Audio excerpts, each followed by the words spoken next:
Алла субханала тағала Құран Кәрімде бізге айтты: "Ума халақтул джинна вал инса илля лиябудун." Адамдар мен жындарды тек қана өзіме құлшылық етулері үшін жараттым дейді. Қарасақ, бұл өмірде мақсат не деген уақытта? Бұл өмірде мақсат не? Алла субханала тағалаға құлшылық етіп, Алла субханала тағаланың разылығын алу. Қараңыздар, Алланың разылығын алу деген нәрсе бұл екі өмірдің бақытына қол жеткізу деген нәрсе.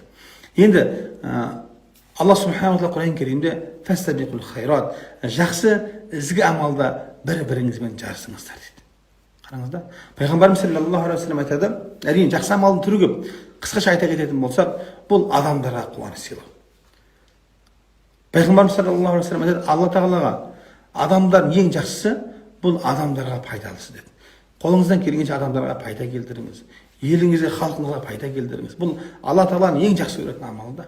Және хадисте келеді, Алла субханала тағаланың ең жақсы көретін амалдары бұл не дейді? Ең жақсы көретін адамдары бұл мұсылман адамдардың жүрегіне қуаныш сыйлайтын адам дейді. Енді әрине бұл амалдар өте көп. Мысалы үшін көршімен жақсы қарым-қатынаста болу, қонақты сыйлау, ағайын туысқанмен жақсы қарым-қатынаста болу, ата-ананың разылығын алу, ата-анаға жақсылық жасау, бұның барлығыне сол біздің жәннатқа барар жолымыз жеңілдететін ізгі жақсы амалдар екен.